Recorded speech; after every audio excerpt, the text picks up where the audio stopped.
നമസ്കാരം. നിങ്ങളുടെ ജീവിതത്തിലെ ഏറ്റവും വേദന നിറഞ്ഞ നിമിഷം ഏതായിരുന്നു? ഒരുപക്ഷെ നിങ്ങൾ ഏറ്റവും സ്നേഹിക്കുന്ന, നിങ്ങൾക്ക് വേണ്ടി എന്തും ചെയ്യാൻ തയ്യാറായ ഒരു വ്യക്തി നിങ്ങളെ അവഗണിച്ച നിമിഷമായിരിക്കും. ആ നിമിഷം നിങ്ങളുടെ ഹൃദയത്തിൽ അതിരുവിട്ടു പോയിട്ടുണ്ടാകും.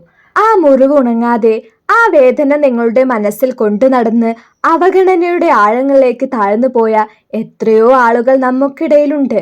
നമ്മൾ പലപ്പോഴും ആ അവഗണനയെ സ്നേഹത്തിന്റെ അഭാവമായി തെറ്റിദ്ധരിക്കും. അതുകൊണ്ട് അവരുടെ ശ്രദ്ധ കിട്ടാൻ അവരോട് സംസാരിക്കാൻ നമ്മൾ യാചിക്കും. നമ്മൾ പിന്നാലെ നടക്കും. എന്നെ ഒന്ന് ശ്രദ്ധിക്കാമോ, എന്നെ ഒന്ന് സ്നേഹിക്കാമോ എന്ന് മനസ്സുകൊണ്ട് അലറി വിളിക്കും. എങ്കിൽ ആ നിമിഷം നിങ്ങളുടെ ആത്മാഭിമാനം നമ്മെ നോക്കി പരിഹസിക്കുന്നതായി തോന്നും. കാരണം ഭാരതീയ പാരമ്പര്യം നമ്മെ പഠിപ്പിച്ചത് യാചിച്ചു നേടുന്നതൊന്നും യാഥാർത്ഥ്യമല്ല എന്നാണ്. ഭഗവത്ഗീതയിൽ പോലും ഇപ്രകാരം പറയുന്നു: കർമ്മഫലം ആഗ്രഹിക്കാതെ പ്രവർത്തിക്കുക. അപ്പോൾ സ്നേഹത്തിനു വേണ്ടി യാചിക്കുമ്പോൾ നമ്മുടെ കർമ്മം ദുർബലമാവുകയാണ്. ആചാര്യനായ ചാണക്യൻ ഇതിനെക്കുറിച്ച് ഇപ്രകാരം പറയുന്നു: ഒരു വ്യക്തിയുടെ ഏറ്റവും വലിയ ശക്തി അവന്റെ ആത്മാഭിമാനമാണ്. അത് നഷ്ടപ്പെട്ടാൽ അവനെല്ലാം നഷ്ടമാകും.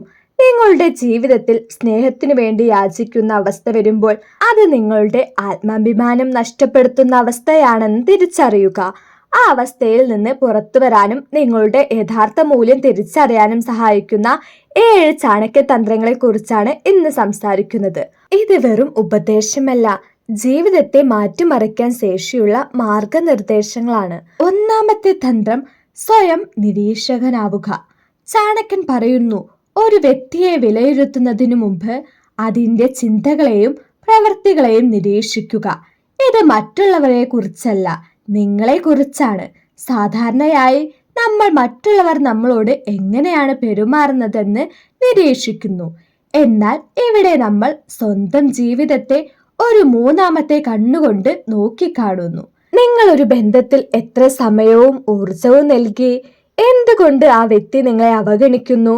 നിങ്ങളുടെ ഭാഗത്ത് നിന്ന് എന്തെങ്കിലും തെറ്റുണ്ടായോ? ഒരുപക്ഷെ നിങ്ങൾ അവർക്ക് അമിതമായ പ്രാധാന്യം നൽകിയിട്ടുണ്ടാകാം. ഒരു ചെടിയെ അമിതമായി നനച്ചാൽ അത് നശിച്ചു പോകുന്നത് പോലെ അമിതമായ ശ്രദ്ധ ചിലപ്പോൾ വിപരീത ഫലം നൽകിയേക്കാം. ഈ നിരീക്ഷണം നിങ്ങളെ സത്യത്തിലേക്ക് നയിക്കും. ഒരുപക്ഷെ നിങ്ങൾ യാതൊരു തെറ്റും ചെയ്തിട്ടില്ലെന്ന് നിങ്ങൾ തിരിച്ചറിയും. അപ്പോൾ അത് ആ വ്യക്തിയുടെ പ്രശ്നമാണെന്ന് നിങ്ങൾക്ക് മനസ്സിലാകും. ആ തിരിച്ചറിവ് നിങ്ങളെ ആ ബന്ധത്തിന്റെ കെട്ടുപാടുകളിൽ നിന്ന് മോചിപ്പിക്കും. നിങ്ങൾ സ്വയം ഒരു സിംഹത്തെ പോലെയാവുക. രണ്ടാമത്തെ തന്ത്രം: നിങ്ങളുടെ ലക്ഷ്യത്തിൽ ശ്രദ്ധ കേന്ദ്രീകരിക്കുക. ആചാര്യ ചാണക്യൻ ഇപ്രകാരം പഠിപ്പിക്കുന്നു: നിങ്ങളുടെ ലക്ഷ്യം എന്താണെന്ന് നിങ്ങൾക്ക് വ്യക്തമായ ധാരണയുണ്ടെങ്കിൽ അതിനു വേണ്ടി മാത്രം പ്രവർത്തിക്കുക. ഒരാളുടെ അവഗണനയെക്കുറിച്ച് ചിന്തിച്ച് നിങ്ങളുടെ സമയം പാഴാക്കുന്നത് നിങ്ങളുടെ ലക്ഷ്യത്തിലേക്കുള്ള യാത്രയെ തടസ്സപ്പെടുത്തും. നിങ്ങൾ ഒരു മല കയറാൻ തുടങ്ങുമ്പോൾ താഴെയുള്ള കുഴികളെ നോക്കി നിന്നാൽ നിങ്ങൾക്ക് ഒരിക്കലും മുകളിൽ എത്താൻ കഴിയില്ല. നിങ്ങളുടെ ശ്രദ്ധ മുഴുവൻ ലക്ഷ്യത്തിൽ മാത്രമായിരിക്കണം. നിങ്ങളുടെ ജോലി, നിങ്ങളുടെ വിദ്യാഭ്യാസം, നിങ്ങളുടെ ആരോഗ്യം, നിങ്ങളുടെ സ്വപ്നങ്ങൾ, ഇതെല്ലാം നിങ്ങളെ കാത്തിരിക്കുകയാണ്. അവഗണനയുടെ ഇരുട്ടിൽ നിന്ന് പുറത്തു വരാൻ ഏറ്റവും നല്ല വഴി നിങ്ങളുടെ സ്വന്തം പ്രകാശത്തിലേക്ക് വഴിതിരിക്കുക എന്നതാണ്. നിങ്ങൾ നിങ്ങളുടെ ലക്ഷ്യങ്ങൾക്കായി കഠിനമായി അധ്വാനിക്കുമ്പോൾ മറ്റുള്ളവരുടെ ശ്രദ്ധ നിങ്ങൾ യാചിക്കാതെ തന്നെ നിങ്ങളിലേക്ക് വരും. മൂന്നാമത്തെ തന്ത്രം: നിങ്ങളുടെ കഴിവുകൾ വികസിപ്പിക്കുക. നമ്മുടെ മൂല്യം നമ്മുടെ കഴിവുകളിലാണ്. ചാണക്യൻ ഇപ്രകാരം പഠിപ്പിക്കുന്നു: വിദ്യ ഒരാളുടെ ഏറ്റവും വലിയ സമ്പത്താണ്. അത് മോഷ്ടിക്കാനോ നശിപ്പിക്കാനോ ആർക്കും കഴിയില്ല. ഇതൊരു നിധി പോലെയാണ്. നിങ്ങൾ എത്രത്തോളം കഴിവുകൾ നേടുന്നോ അത്രത്തോളം നിങ്ങളുടെ മൂല്യം വർദ്ധിക്കും. ഒരു പുതിയ ഭാഷ പഠിക്കുക, ഒരു പുതിയ ജോലി നേടുക, സംഗീതം പഠിക്കുക, അല്ലെങ്കിൽ ഒരു പുസ്തകം വായിക്കുക. ഓരോ പുതിയ അറിവും നിങ്ങളുടെ ആത്മവിശ്വാസം വർദ്ധിപ്പിക്കും. നിങ്ങൾ കൂടുതൽ ശക്തനായ ഒരു വ്യക്തിയായി മാറണം. അപ്പോൾ നിങ്ങൾ ആർക്കും വേണ്ടിയും യാചിക്കേണ്ട ആവശ്യം വരില്ല. കാരണം ലോകം നിങ്ങളെ തേടി വരും. വിദ്യാഭ്യാസം എല്ലാ ധനങ്ങളിലും വെച്ച് ഏറ്റവും പ്രിയപ്പെട്ടതാണ്. നാലാമത്തെ തന്ത്രം: നിങ്ങളുടെ മനസ്സിനെ നിയന്ത്രിക്കുക. മനസ്സിനെ നിയന്ത്രിക്കാൻ പഠിക്കുക, അല്ലെങ്കിൽ അത് നിങ്ങളെ നിയന്ത്രിക്കും. അവഗണനയുടെ വേദനയിൽ നിന്നും പുറത്തു വരാൻ നിങ്ങളുടെ ചിന്തകളെ നിയന്ത്രിക്കേണ്ടത് വളരെ അത്യാവശ്യമാണ്. മനസ്സൊരു കുതിരയെ പോലെയാണ്. അത് ലക്ഷ്യമില്ലാതെ ഓടി നടക്കും. അതിനെ നിയന്ത്രിക്കാൻ പഠിക്കുക.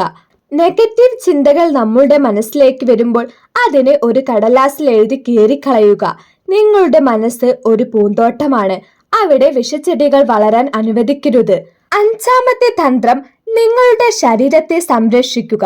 ആരോഗ്യമുള്ള മനസ്സ് ആരോഗ്യമുള്ള ശരീരത്തിലായിരിക്കും.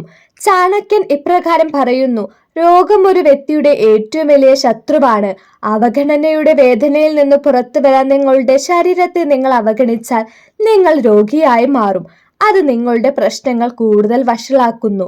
ദിവസവും വ്യായാമം ചെയ്യുക, പോഷണസമൃദ്ധമായ ഭക്ഷണം കഴിക്കുക, ആവശ്യത്തിന് ഉറങ്ങുക. ആരോഗ്യം ഒരു അമൂല്യ സമ്പത്താണ്. നിങ്ങളുടെ ശരീരം ഒരു ക്ഷേത്രമാണ്. ആ ക്ഷേത്രത്തെ പരിപാലിക്കേണ്ടത് നിങ്ങളുടെ ഉത്തരവാദിത്തമാണ്.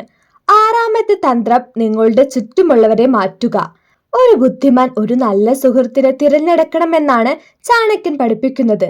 നിങ്ങളെ അവഗണിക്കുന്നവരെ വിട്ട് നിങ്ങളെ സ്നേഹിക്കുകയും പരിഗണിക്കുകയും ചെയ്യുന്നവരുമായി കൂടുതൽ സമയം ചെലവഴിക്കുക.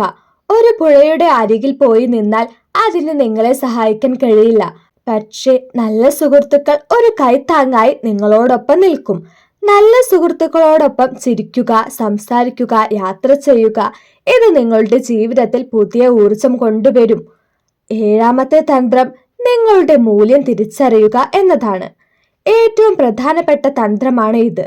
ഒരു വ്യക്തിയുടെ മൂല്യം അവന്റെ അറിവിലും സ്വഭാവത്തിലുമാണ്. അവഗണനയെ ഒരു അഘാതമായി കാണാതെ ഒരു അവസരമായി കാണുക. നിങ്ങളുടെ മൂല്യം സ്വയം തിരിച്ചറിയാനുള്ള അവസരം. ഒരു വജ്രത്തിന് അതിന്റെ തിളക്കം നഷ്ടമായാൽ അതിന്റെ മൂല്യം കുറയില്ല. അതുപോലെ ഒരാൾ നിങ്ങളെ അവഗണിച്ചാൽ നിങ്ങളുടെ മൂല്യം കുറയുന്നില്ല. അത് അവരുടെ കാഴ്ചപ്പാടിന്റെ കുറവാണ്. നിങ്ങൾ സ്നേഹത്തിന് അർഹനാണ്. നിങ്ങൾക്കൊരു സ്ഥാനമുണ്ട്. അത് സ്വയം തിരിച്ചറിയുക. സുഹൃത്തുക്കളെ, ജീവിതം ഒരു നദി പോലെയാണ്. ചിലപ്പോൾ വെള്ളം ശാന്തമായി ഒഴുകും, ചിലപ്പോൾ അത് പാറകളിൽ തട്ടി ചിതറിപ്പോകും. പക്ഷെ ഒരു കാര്യം ഓർക്കുക, നദി ഒരിക്കലും തിരിഞ്ഞു നോക്കുന്നില്ല. അത് പുതിയ വഴികൾ തേടി മുന്നോട്ടു പോകും. അതുപോലെ നിങ്ങളും സ്വയം വിശ്വസിക്കുക. നിങ്ങളുടെ മൂല്യം തിരിച്ചറിയുക. മറ്റുള്ളവരുടെ അവഗണന നിങ്ങളുടെ മൂല്യം തിരിച്ചറിയാനുള്ള ഒരു മാനദണ്ഡമല്ല. നിങ്ങൾ നിങ്ങളുടെ മൂല്യം തിരിച്ചറിയുമ്പോൾ ലോകം മുഴുവൻ നിങ്ങളെ വില കൽപ്പിക്കും. നന്ദി. സുഹൃത്തുക്കളെ, ഈ വീഡിയോ നിങ്ങൾക്ക് ഉപകാരപ്രദമായെന്ന് തോന്നിയാൽ വീഡിയോയ്ക്ക് ഒരു ലൈക്കും അതുപോലെ തന്നെ എൻ്റെ ഈ ചാനൽ സബ്സ്ക്രൈബ് ചെയ്യാനും മറക്കരുത്.